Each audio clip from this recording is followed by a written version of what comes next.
Welcome to Exploring the Mystical Side of Life with your host, Michelle Aubin and Linda Lang.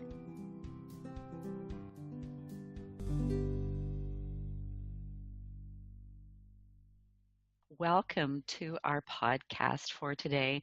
It's Linda Lang here with Michelle Aubin, and we're having some juicy, delicious conversations about life and spirituality and self-awareness and anything that comes on the table.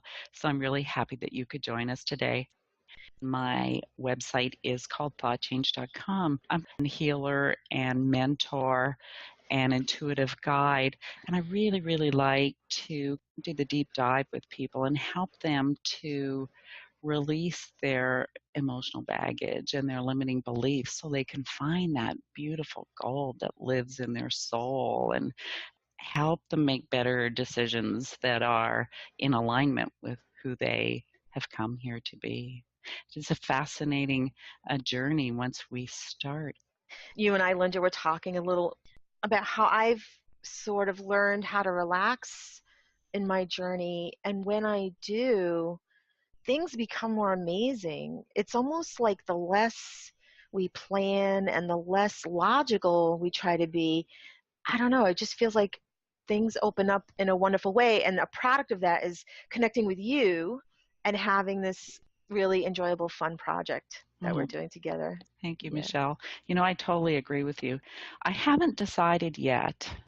There's a part of me that thinks that magic is all around us all the time, but when we're trying to control things or we have our blinders on so that we're super hyper focused on something that we don't actually see all the possibilities, I tend to think that that's really it, that we just really need to allow that space to see what can happen, what life is offering us instead of what we're thinking is expected of us. Right. Very well put. Yeah. There was a period where I felt like the world itself was magical I remember feeling that way as a child and feeling like the rocks were beings that I would talk to.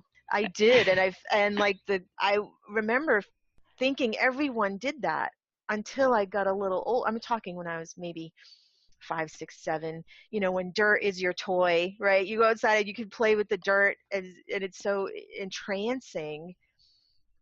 And then you get a little older and whatever, that kind of got put in the drawer. And then I became this adult and had other adventures. But there came a point where, and it wasn't too long ago, where all of that adult way just stopped working for me. And maybe that's the way it's supposed to be. I don't know, but it just stopped working. And, I had what I would call a healing crisis, which at the time just felt like pain.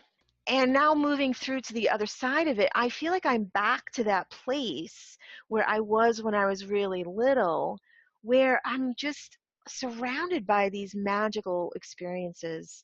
And it isn't the kind of magic with like thunderbolts coming from the sky. Yet. Thank you for that. Thank you for that. Right. But it's like the magic of being completely present.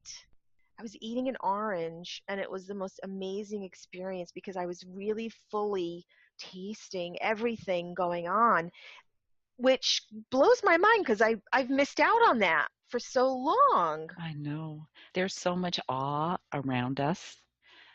It's incredible. I loved your little story about how you thought about rocks when you were a kid. And I love it because as an adult, one of the things I love to do is Shamanic Journey. And I've led a Shamanic Journey circle for, I don't know, probably like 14 years. And I remember going on a journey and becoming a rock and seeing the world from the perception of a rock and how slow moving the energy is, right? It's like everything's whipping around you because Well, in the lifespan of a rock, I mean, it's pretty slow, right? Rocks are slow, slow, slow. A wonderful memory that came up as you were telling me that you thought that on your own. I would never have thought that about rocks. And here I had that experience of bringing my consciousness into a rock to experience what that was like. That sounds amazing, first of all. Thank you for sharing that. Did you choose to experience the consciousness of a rock, or were you chosen by No, the no. rock? It actually was a particular series. It was a series of journeys. So it's not one that happened automatically. It was like a guided experience that takes you into trance and then placed your consciousness in a rock. And there were probably, I don't know, maybe like 7 of us doing it. And it was just fascinating how everyone experienced that, how similar it was, but yet how different. And I like to think that really must be the way it is for the creative force of the universe, for Source, that here we are on this earth and we all have slightly different perspectives, and how fascinating each one of us is. Yes.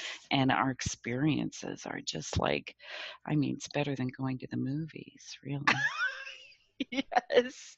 Yes. I mean, when you think about how unique each human being is from another human being, and then the uniqueness of the animal kingdom and their experiences, and then plants, and then rocks.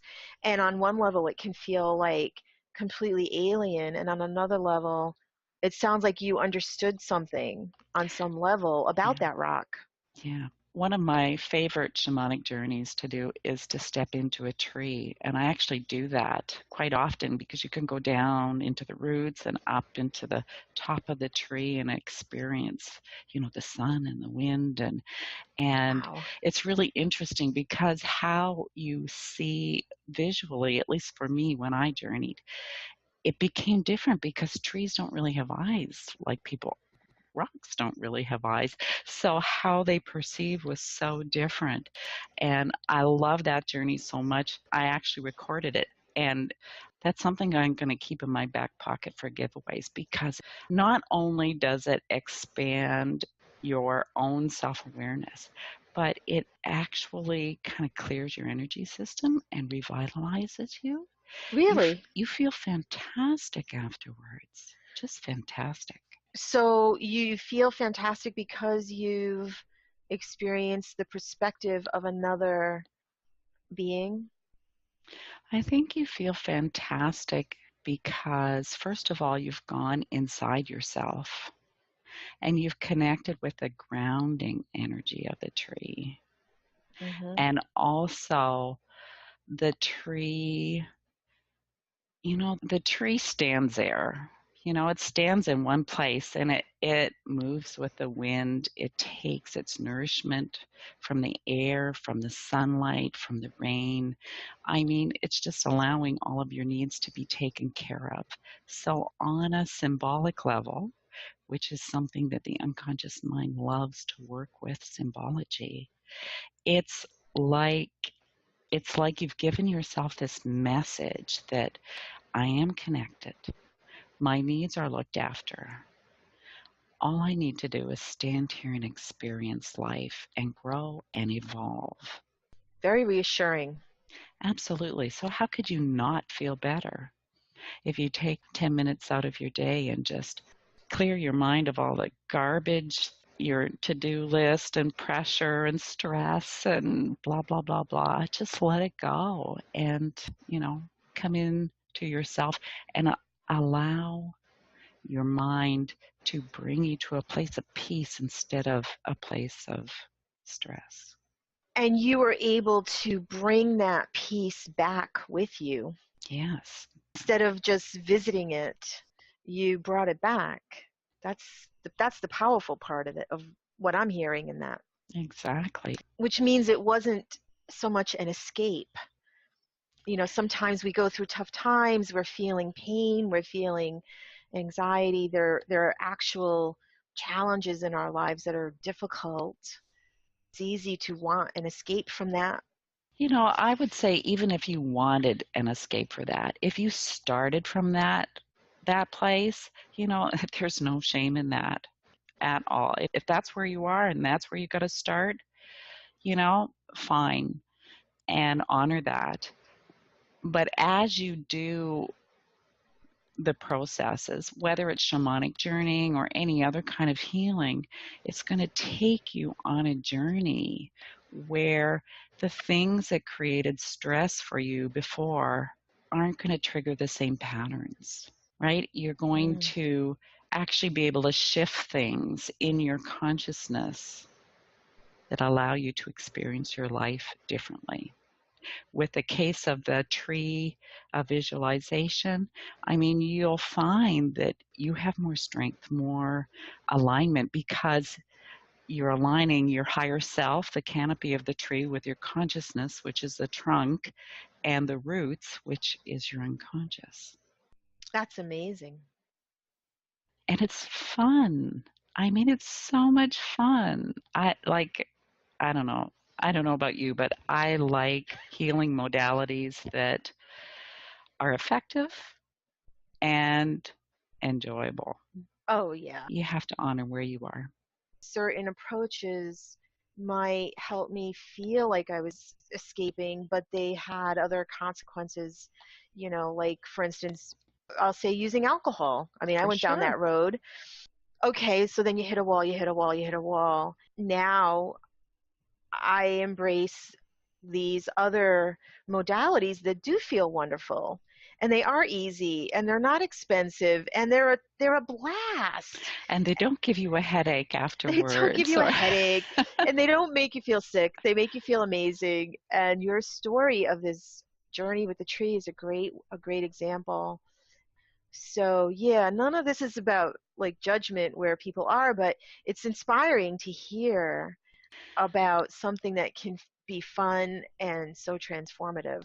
Absolutely. We definitely have choice with how we deal with what's on our plate. And it's really important for the listeners to know that there are choices that can actually shift your perception, your experience, what you attract, what opportunities you see, instead of recreating. I think, though, I want to modify that. We only have a choice when we know there's a choice. Exactly. And so if your only source of information about what your options are from pharmaceutical commercials on television, or a medical provider, or people that don't know of other options, you might think those are your only choices. So one of my goals in doing this kind of podcast with you, Linda, is to share that sort of expanded set of options on the menu with everyone, because I'm still discovering tools and techniques. It's me too, right? And there's all these other things out there that people are bringing in. There are these other choices. And I want to put this in there too. Like, I'm someone that studied holistic treatments from the time I was in my 20s, and I still didn't use them. I don't know what that's about. I sort of want to put that out there on the table to say, like, I don't know if I didn't believe they would work well enough when I was in crisis, or if the fact that I was in crisis changed my thought process to rule out certain types of things, because when you're in crisis, your brain processes information differently. So I just sort of want to put that out there, I guess, to say to people, like, be gentle with yourself.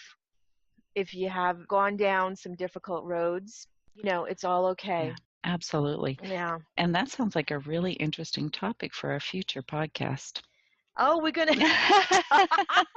at the end already. And this is where we ended last time, because you talked about your career and staying in a job a little bit too long. But to just tie in with that, to say, like, it's okay.